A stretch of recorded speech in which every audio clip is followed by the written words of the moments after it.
Hello YouTube, എല്ലാവർക്കും പുതിയ വീഡിയോയിലേക്ക് സ്വാഗതം. ഇത് ടി വി എസിൻ്റെ എൻഡോക്ക് BS6 റേസ് എഡീഷനാണ്. ഇതിൻ്റെ ഒരു യൂസർ റിവ്യൂ ആയിട്ടാണ് ഞാൻ വന്നിരിക്കുന്നത്. ഇതിൻ്റെ എൻജിൻ സ്പെസിഫിക്കേഷനോ അങ്ങനെയുള്ള ഡീറ്റെയിൽസ് ഒന്നും ഞാൻ പറയുന്നില്ല, അത് ഞാൻ ഡിസ്ക്രിപ്ഷൻ ബോക്സിൽ കൊടുക്കാം. പക്ഷേ ഇതിൻ്റെ പ്രാക്ടിക്കൽ യൂസിനെ പറ്റിയാണ് ഞാൻ പറയുന്നത്.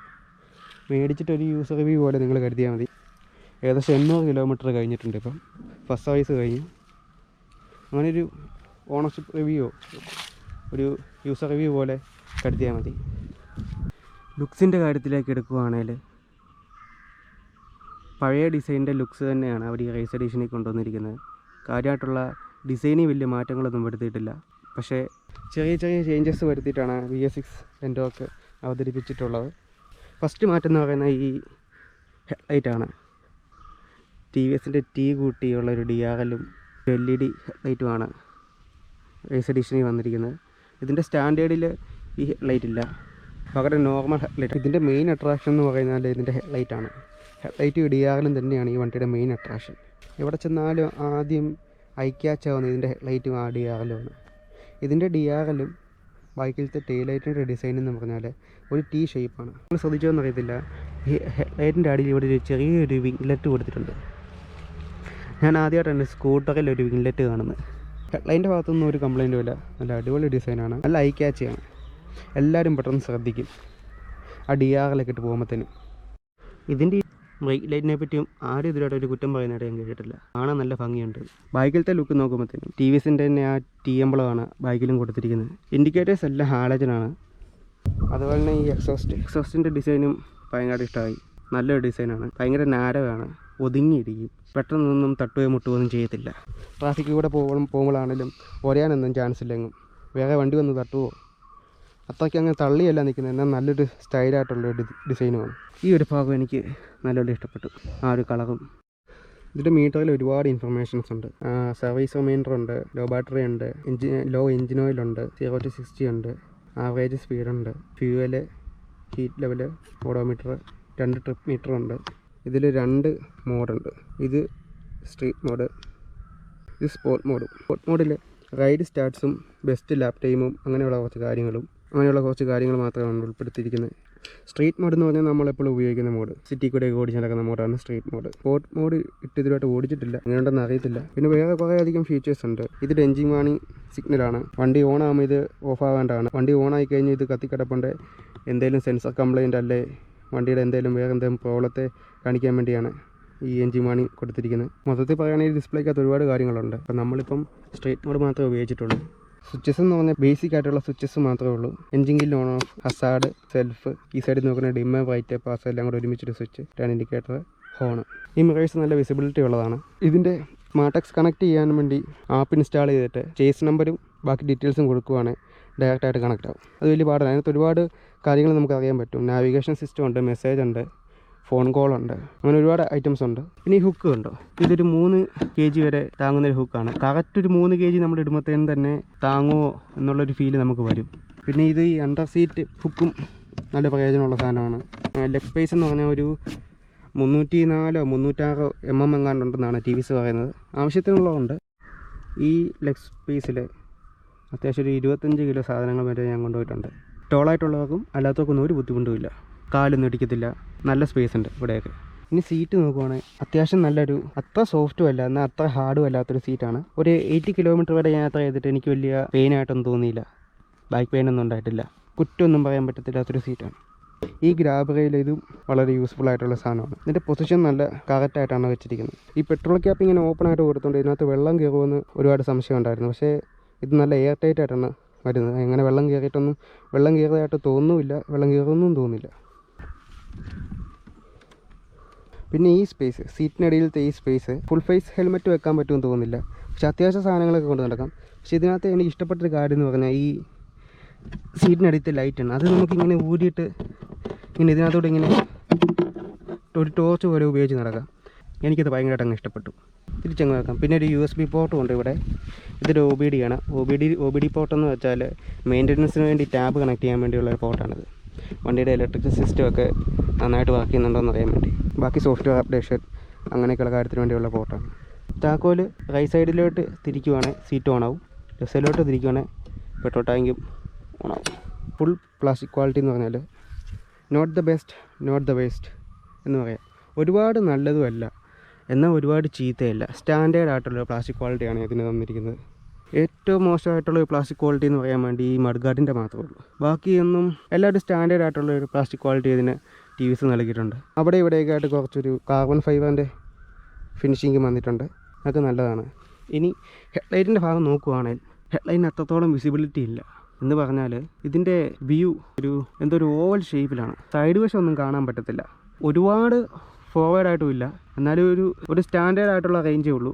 അത്ര അധികം ഇല്ല, പക്ഷേ ഉള്ള വട്ടം നല്ലപോലെ കാണാൻ പറ്റും. പക്ഷേ സൈഡിലോട്ടുള്ള വ്യൂ അത്രത്തോളം ഇല്ല. ഹൈവേയിലൊക്കെ പോകുമ്പോഴത്തേനും സ്ട്രെയിറ്റ് ആയിട്ടുള്ള വ്യൂ കുഴപ്പമില്ല.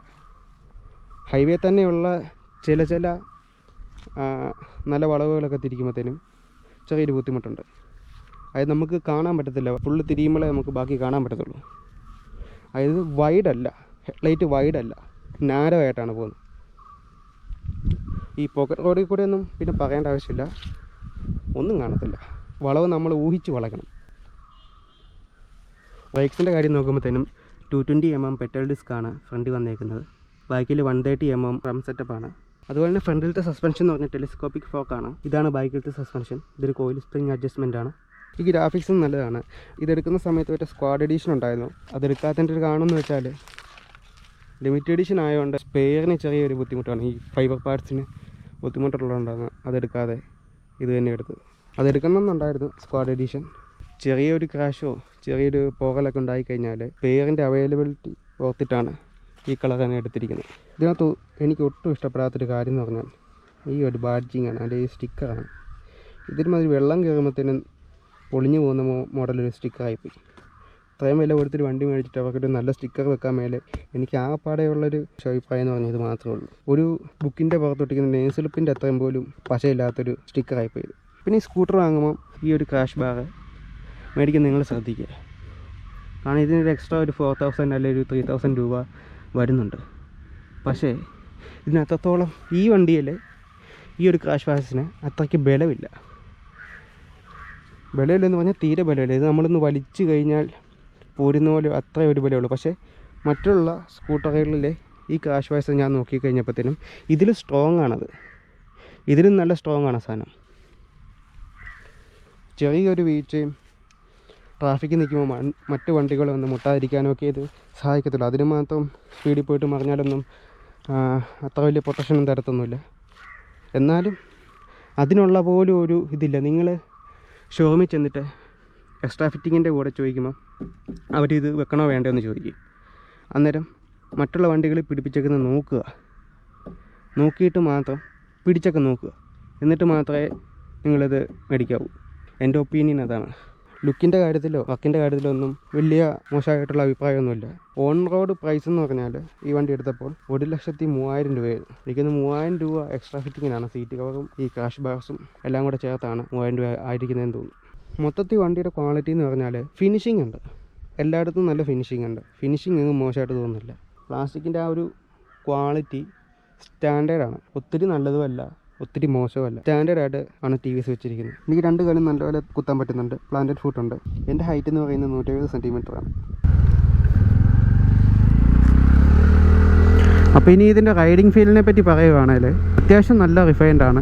0 to 40 വരെ ഒരു ചെറിയ വൈബ്രേഷൻ, ഫുട്ബോർഡിൽ ഒരു മൈന്യൂട്ടായിട്ടുള്ള വൈബ്രേഷൻ ഉണ്ട്.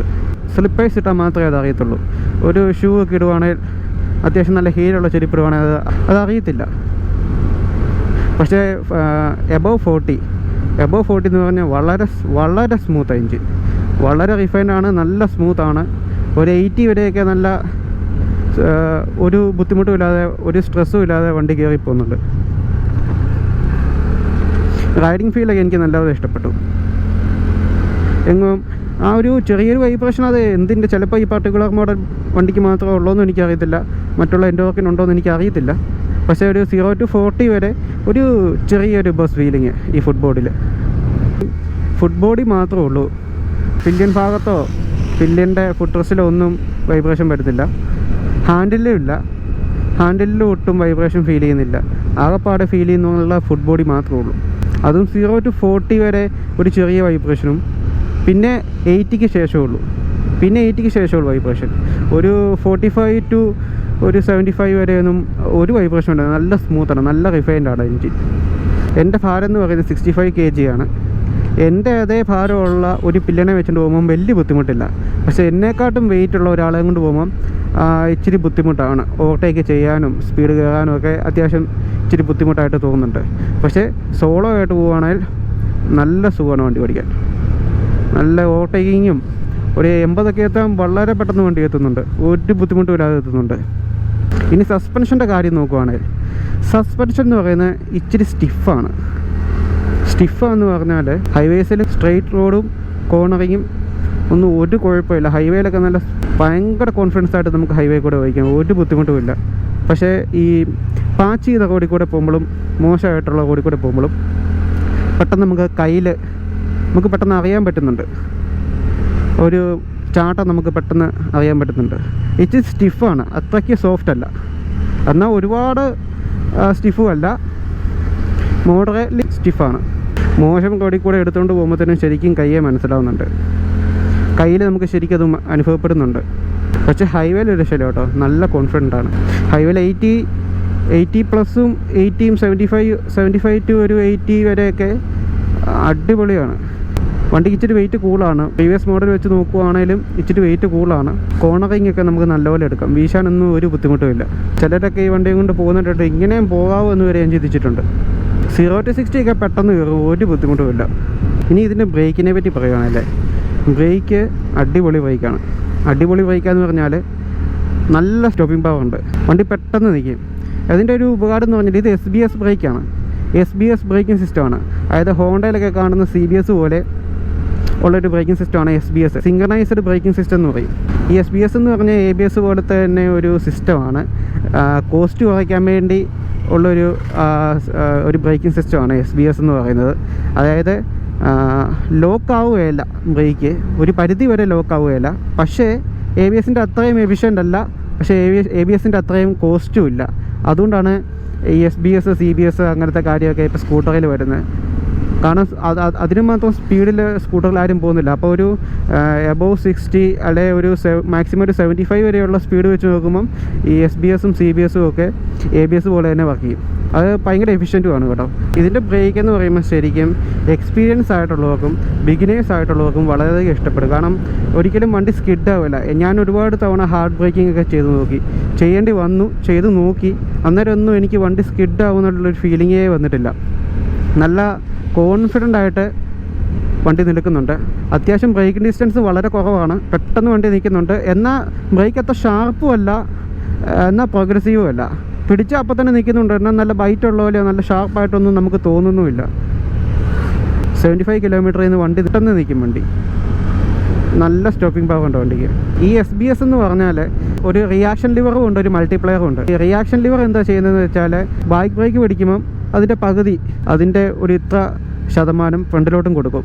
പക്ഷേ ഈ ഫ്രണ്ടിലോട്ട് ഇത്ര ശതമാനം കൊടുക്കുന്നതിൻ്റെ കൂടെ തന്നെ ആ സ്റ്റോപ്പിംഗ് പവർ അനുസരിച്ചാണ് കൊടുക്കുന്നത്. അതാണ് ഈ മൾട്ടിപ്ലെയറിൻ്റെ ഉപയോഗം അവിടെ വരുന്നത്. മൾട്ടിപ്ലെയർ എത്രത്തോളം സ്റ്റോപ്പിംഗ് പവർ വേണോ അത് കറക്റ്റായിട്ട് ഫ്രണ്ടിലോട്ട് കൊടുക്കും.